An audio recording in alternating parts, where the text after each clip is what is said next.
Helbe nana chabi ene padi hamin cham maniga. Midamina ke rap saka barke de minya majiro. Adu pene pay. Hedo mina tape magido harap. Salut la jeunesse mauritanienne, ici c'est Tyler de Nouakchott Urban Music. Il y a un groupe qui nous vient de Kahedi, du nord de JMP. Ils ont fait sortir deux mixtapes, donc c'est des gens qui bossent, qui travaillent. Hein. Allez, maintenant on va suivre le clip de Taleb et Hamzo Brain. Taleb en featuring avec Hamzo Brain. Le titre du son, je pense que c'est Down. Maintenant, matez ce clip et puis on fait un comeback sur l'émission Nouakchott Urban Music. Peace and love, some guy. Nouakchott Urban Music. Première vitesse, Taleb là tu m'as, So Brain. Hamzo. On a rafalé le game pour pas permis. Mougati est dans les parages, vous êtes avertis. J'ai tapé sur mon clavier AZERTY. On m'a dit Taleb tu vas trop vite amorti. C'est la musique qui nous a asservi. J't'ai fréquenté, dis-moi juste à quoi ça m'a servi. J'en ai rien à foutre de ton avis. J'écris des chansons et je les sors quand j'en ai envie. Money, shit, vendez, grave, célibataire, pas de femme.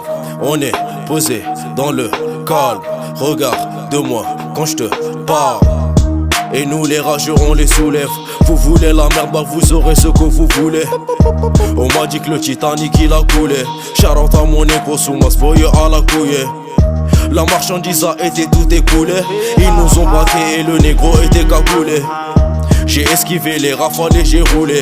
J'ai fini mon couplet, j'pense que je vous ai assez saoulé. I'ma go down, down, Rick-a-Loria. I'ma go down, down, Rick-a-Loria. I'ma go down, get the real out of here. I'ma go down, Rick-a-Loria. I'ma go down, down, Rick-a-Loria. I'ma go down, down, Rick-a-Loria. I'ma go down, get the real out of here. I'ma go down, Rick-a-Loria. I'ma go down, down, Rick-a-Loria. I'ma go down, down, Rick-a-Loria. I'ma go down, get the real out of here. I'ma go down, Rick-a-Loria. I'ma go down, down, Rick-a-Loria. I'ma go down, down, Rick-a-Loria. I'ma go down, down, Rick-a-Loria. I'ma go down, down, Rick-a-Loria. Yeah homie, on dit quoi, ça fait 4 piges que je froisse le micro de ton meilleur artiste. Tu peux aller voir dans tes archives. On a transformé ce pays en une monarchie. Nouakchott Urban Music. On revient avec JMP qui vient du Kahedi, comme je l'ai dit tout à l'heure. Donc on est là avec eux et présentement il y a deux de leurs éléments qui manquent. Donc on va laisser à JMP de se présenter. Hein. Snevc, SS, Bowder, Zurich, what that buddy, man? So what's up? Bassin Beat, DJ ingénieur compositeur. Moi, Hamadi Ba, membre d'entourage, je suis le pote. Yeah. Dog man, from Katy Baby man. And yo, je me sens à Kahedi. Il y a des gosses, machallah, qui font du rap pur et durant, et puis du rap en polar. Donc, comme on le dit souvent, là à ma gauche, vous avez Doc. Doc, il fait partie du groupe JMP, et puis c'est un membre actif. Et il y a aussi Sneiber, lui aussi c'est un rappeur. Et Sneiber, c'est quoi JMP? Vous faites JMP quoi? JMP en fait, bon, groupe avant rap quoi, comme on dit. C'était des potes, on était ensemble, des musique, des football. Vu que nous avons une passion, nous avons une on partageait tout quoi. Donc tu vois, mon année de football, mais j'aimais la musique, il y a d'autres petits sentinelles qui aiment le football. Il y a le supportable et nous dans la musique pareil quoi. À partir de là, on a créé la structure Sentinelle et JMP. Tu vois, comme on dit, on est là, j'écrivais, Saro à la fin de la musique. Voici Dog, Ariel, Noa Dibono. À partir de là, on a débuté à travailler à partir de 2008. En 2008, donc vous avez commencé à rapper depuis 2008. Et on écrivait des textes.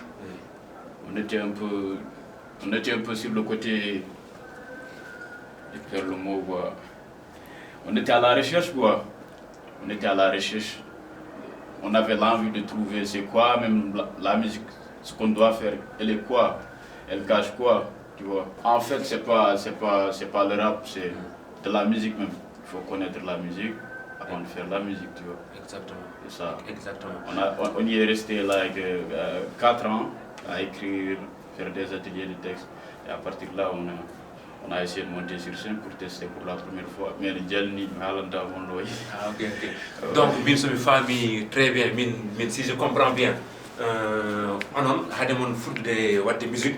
Oui. Tu vois, vous avez eu le temps de faire des ateliers de texte. Creuser. Creuser.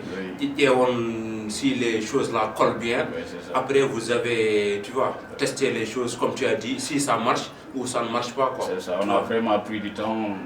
Ça nous a pris plus de 4 ans de notre carrière à écrire des textes. Mais comme on était dans une chambre, une à longueur de journée, mais répète, mais maintenant, vous êtes des rappeurs, mais on attend de nouveau, mais on a pourquoi dire tout ça. Après, on a déjà vu, quoi. Du fait, pas de amen, mais bien là. Il faut ça y aller tout quoi. Exactement. Du fait, ça y aller tout le monde, il faut que ça soit de la balle, quoi. Oui, il faut qu'on voit de bombe, quoi. C'est ça, quoi. Exactement. En fait, le défi que on a de dossier, famille, monde du monde de dossier, on est face au public, et ma femme, donc tu perds pas tes mots, famille, le couplet, oui, et dit à couplet, cadre à gaz, je joue à live, famille, ça quand il tient dans les potes, il m'a capté. Mais ce n'est pas Johnny, vous n'avez pas répondu à ma question. Peut-être que donc on va y aller de mood. GMP, le mot GMP, GMP, GMP ko Gio ko Gong, Gonga, Gemo ko Man, Pio ko Posi. Posi comme groupe quoi. C'est ça quoi. Posi comme groupe ko mbadi tini min darni Gong quoi. Darni Gong quoi. Jar Gongo min gopra ensemble même si ko underground min woni. Même si ko min fola be famille. Puis a femme système rapport to umiri jar rap umiri ko presque min ngala doole jar janginde bibbe amen a fami min ngala doole liggeyaaje puis imbatti wadde dum texte uji pour dugde ko dugde ko et puis min kala tangore puis min kali people o jabi famde ko min kala ko en fait be fami harne ko hollum et puis ala rendini yimbe jar ha dañon wadde guerre mon exactement famille jar andina suka wadde kanyum ko rap engagé quoi. Oui, vous ne faites pas du showbiz, vous rappez que la réalité mauritanienne quoi. Ou bien musique. Musique quoi. Musique. Non, Johnny Javani engagé, vous faites du rap engagé, showbiz ou en Johnny Bida pour on faudrait pas, famille on a un qui mire. Ça y a un artiste vrai, ma famille. Comme musique chokluda quoi. Exactement. Et puis en mélomane genre femme monde chaque année méthode que son yalt. Exactement. Chaque année façon musique en yalt. Et puis ça y a un reste to ngondo da ma dade. Exactement. Genre famille on a fait min wa jijol façon musique madame mi ko musique madame. Musique quoi. Genre ko vise mi ko en grosso modo mi ko genre yo meltine et puis musique à sélectionner quoi genre ko 11 joueurs dans le terrain. Exactement. Famille, franchement, quand il y a ça, on a Messi, on a soirée, sa famille.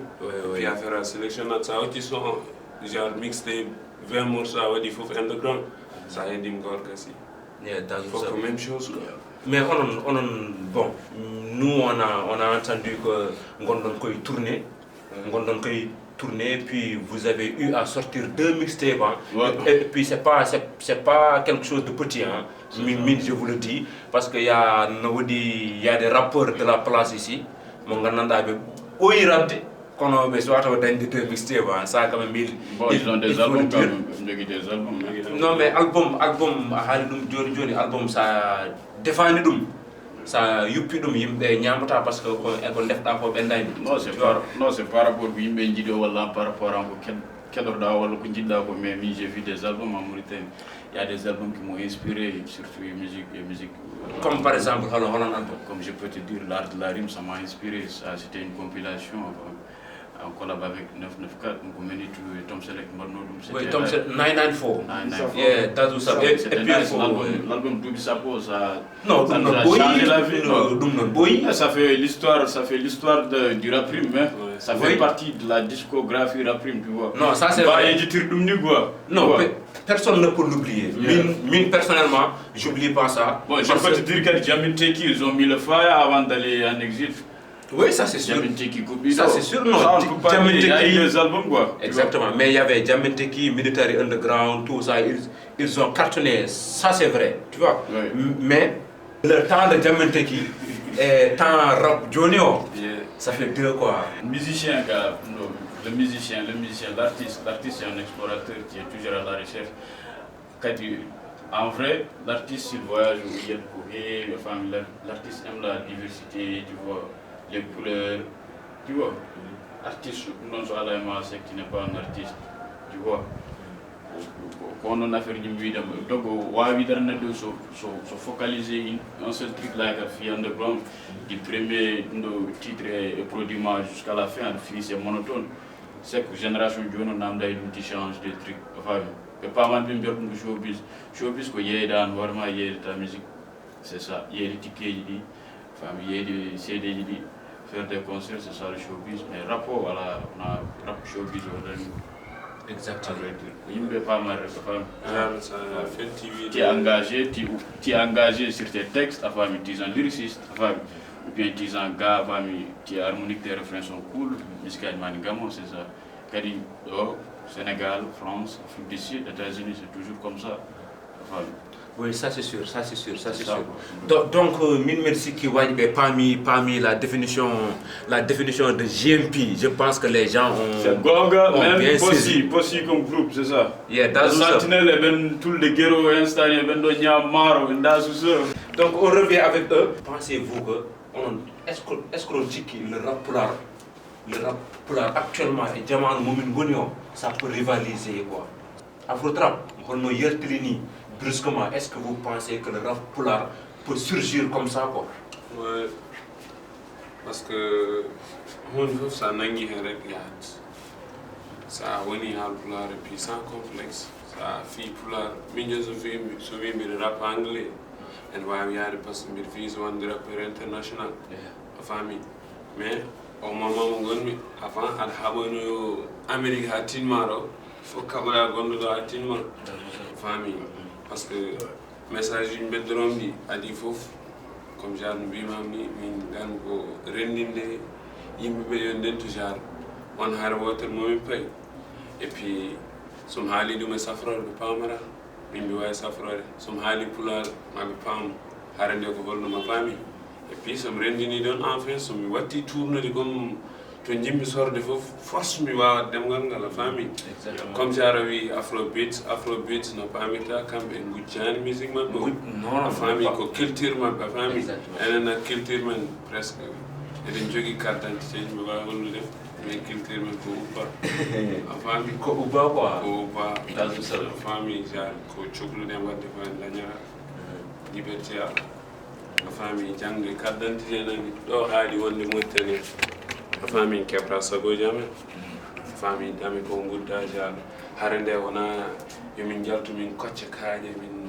pello firlaji no harande ko jangde exactement sukabe jangi bi kebal jangde wona école en voilà des conseils pour les jeunes en voilà des conseils pour les jeunes quoi il vient de dire que harande wona kaaje wona fetelaji mais ko jangde quoi harande ko jangde puis métier ko gandal famille école ko gandal no wadi yimbe coftanani jodade bon mais ar way softande tayragal ar way softande wonde mécanique famille ar way softude wonde bado soudure famille e dina feraji war sal fakkude sa salim fakkude abiraki mais donc be way jokkande men affaire gorga ma brode yero gayna ko shratu yero minete usa kedirna fof au poussier sur 3 mai yero gayna ko me disait en ce comment on batten dan ha rapular dal hebe no bira le beug mu chukul dawo e der ndo on lay ko nandroda ko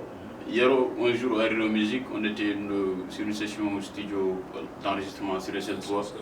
On posait une question à Vam. Et avec ça, il m'a parlé de beaucoup de projets. Bon, c'est à lui de vous dire. Vam, Harima Kohamko, like Pular, et Rap Pular. Comment on l'a Dès lors, on s'est dit, punchline Pular ou Djiba, les gars, punchline anglais. Oui, ça c'est sûr.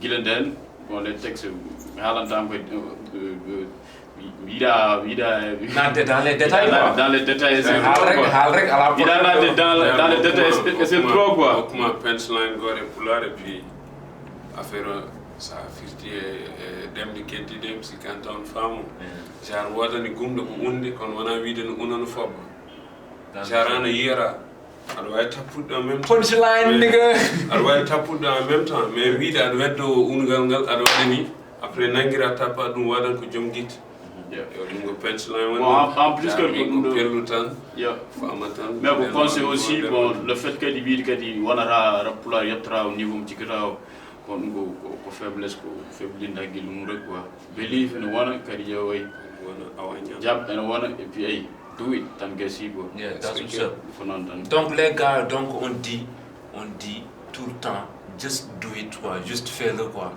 Ces gens-là, ils croient, te neɗɗo min sikkitan sa gëmi ko mbatta ko, forcément résultat wodat quoi.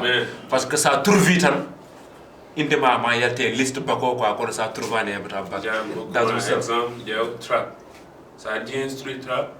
Et puis américain puɗɗi ɗum parce que min suudata ko arab so arti ha Amérique ɗo ko goɗɗum a faami mais américain fiya trap et puis ngara ɗo piya même trap areji makko ɗi mbaɗa même areji a faami mesure aji makko même vers uji rime uji fof taw ko pulaar binduɗa et puis nan pulaar wiye ɗemgal teddugal par ce que pulaar haal pulaar heeɓi wonde haal pulaar o haala langue uji ɗi fof ta accent makko pertani accent makko so haali anglais jikkata ko américain so haali wolof même chose goɗɗo arabe so haali ɗo anglais anda bire ko arabe so haali français anda ko français wona français ko arabe a faami mais haalpulaar kala ko haali ko mais ko wawi wonde fof ham firtani kam on focalise sur le pulaar tan kadi wonno vous mélangez les langues quoi. Oui, ça c'est sûr. Parce que quand on parle de la Mauritanie, tu vois, on parle de la diversité culturelle quoi. Parce que la Mauritanie, il y a des Maures, il y a des Soninké, il y a des Halpulaar et il y a des Wolof. Et c'est ça qui fait la beauté des choses quoi. Et on dit que la beauté d'un tapis dépend de la variété de ses couleurs quoi, tu vois. Et c'est ça qui fait la beauté de la Mauritanie. Nous on est Mauritaniens et puis bëgg nañu xam Rabbi dañu goto niveau mo gananda tu vois ko high level quand on parlera de Omzo Dollar, quand on parlera de Dip Doundou Guiss ou de Canabasse, on va parler de JMP, on va parler de Advice, on va parler de Soko Easy, you know, tu vois. Et puis j'en suis sûr et certain, tu vois, que un jour viendra que les gens ils vont me dire que il y a le rap qui est arrivé au niveau où tu le souhaitais quoi. Et j'espère que l'on sera tous là, tu vois, si Dieu le veut bien. Mais juste pour appuyer sur ce que a dit Doc, ça on va aller suivre le clip de JMP. Nouakchott Urban Music. You're gonna come and give you one day. Now, it's not a dream.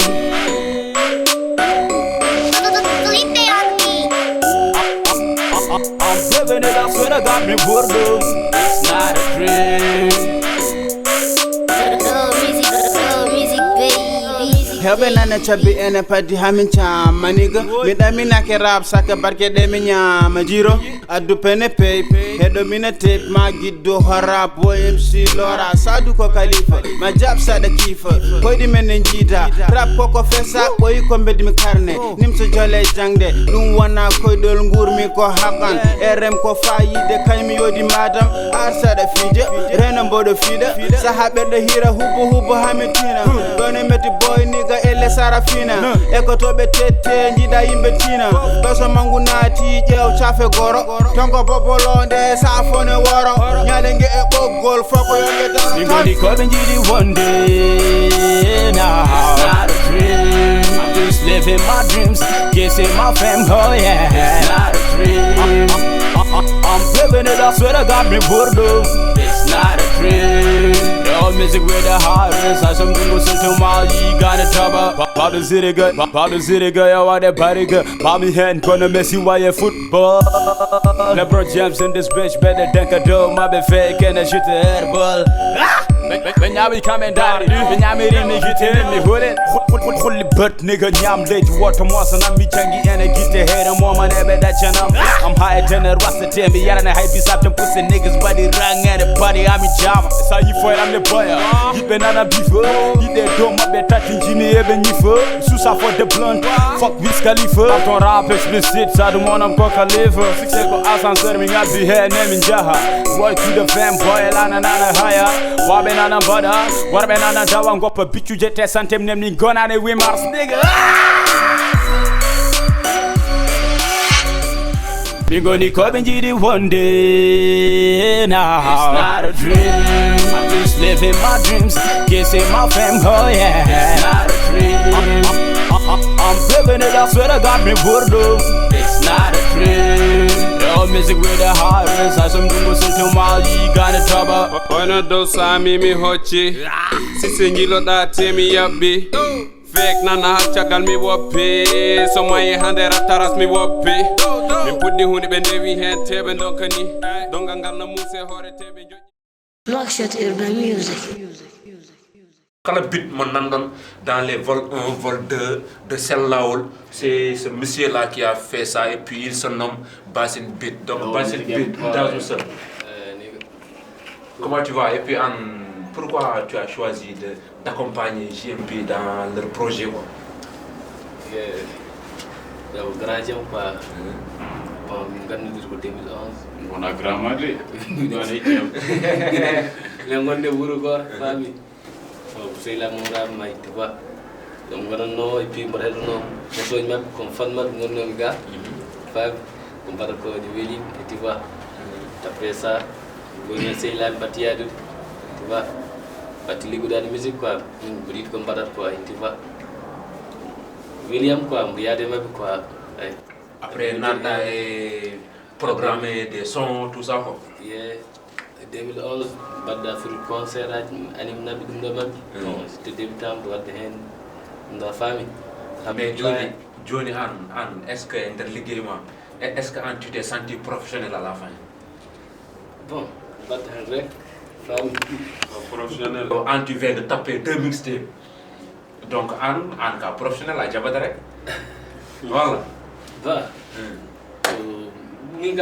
c'est focalisé au côté mixto quoi. Mixto quoi.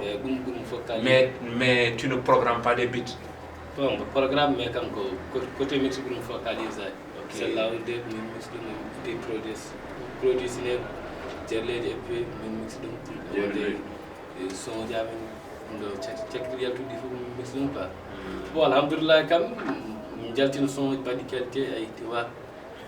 Gonde tani ay bedi wala qualité gor mo mix gor kanga master gor kanga va tam pawda dum ma web quoi. Johnny tu as signé avec eux avec JMP ou bien son rapport gor sur les mamans ad way le mixend. Bon comme tu es polyvalent.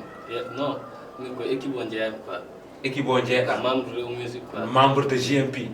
Et maintenant la question min jinma mi namdade so tawi goddo rappeur ne sohluma pour mixanamo o yobma est-ce que tu vas mixer ça mixer pour lui ou pas? Bien sûr. Holko bawda men wiide JMP relation mo jogda e mabbe et tout ça quoi. Qui font de la bonne musique en sorte que comparer au Nouakchott et au Noir du Cameroun, nous min jino quoi. Nous on se contentait pas seulement de écouter musique. C'est vrai qu'il y a Mauritanie, il y a Monde, il y a Afrique, il y a Mauritanie, il y a Gorgol, il y a Kayit, il y a Galigon Foufou. Donc c'est-à-dire qu'il y a des godons qui ont été bâtiment quoi. Vous le dites comme bâtiment quoi pour nous encourager à consommer. Mais à un moment donné, je vais dire que le mine à la dernière fois, les fans et les gens qui ont accompagné à chaque fois je les encourage parce que parfois il faut qu'on s'arme à chaque fois on dépasse tout le monde niveau musique Mauritanie on place mon pour la mine ce moment place numéro 1 mais ça n'a dû comme place certainement ma dernière pour ce qui n'a rien il faut qu'il y ait toujours des gens qui te rappellent.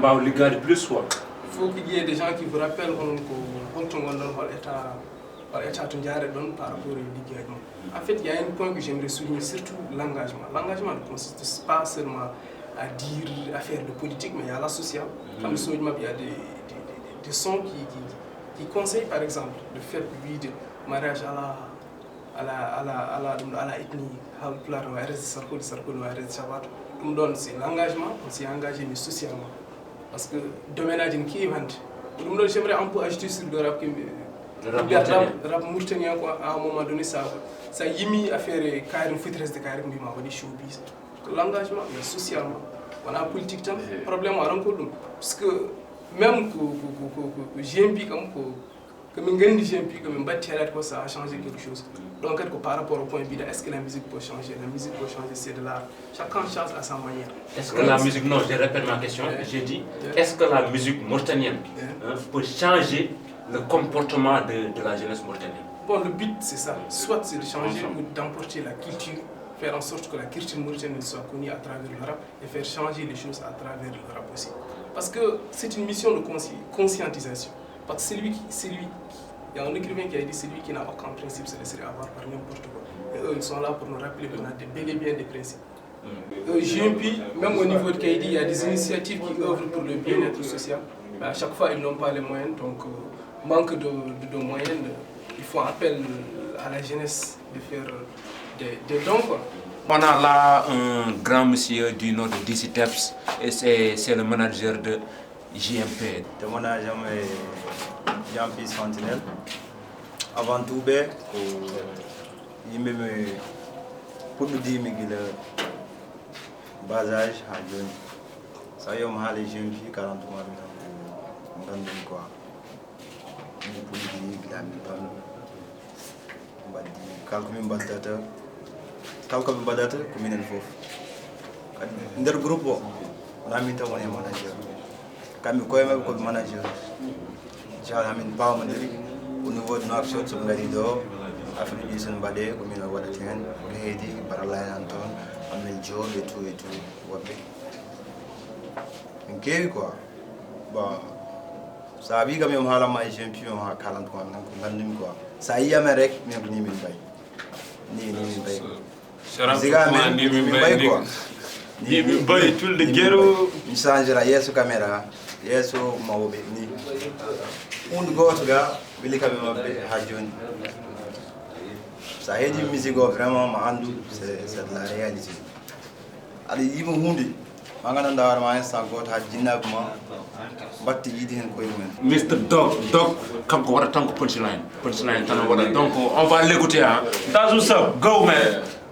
Min boy yiide coon min boy yiide galère min guurko honet live golle bonde ngala salaire la budde nguura ka la budde dow mi change air mami taccu beele match pour wasde wurde o galère naati wuro mbuuri yimɓe soni mes ko inde bonde kalma wurde kalma wonde leyre black mo jonde so wonno min ma won sibo mo totta bandam fiyen ɓuro mi totta goɗɗo pour yo won addu kilo madda kilo ndema timmun toon sibo mine ma fof kaɓanɗen ko ɓiɓɓe janggo pour yo gon le temps film ni ko black visi yes chatta den ko golle de bebe den ko kaso mine ma ndendi tare ndendi hare ndendi jam bone mine ma ndendi tare yidde black no jode der pale I have a dream yes we can awanyana 4 in 1 nigga awanyana sharap shoko in Me gonna come and get it one day now. It's not a dream. I'm just living my dreams. Kissing my friend, Medja. GMP, c'est des gars que je respecte beaucoup. Ils m'ont gardé là, ils disent rap, ils disent qu'on connaît quoi. Comme le DJ Teps Vini, Johnny, GMP c'est la famille. Mais n'a qu'à faire soutien Medja. Donc c'est pas une galerie d'oyen. Il faut que Medja participe quoi. En tout cas, GMP. Scala mort, GMP forever.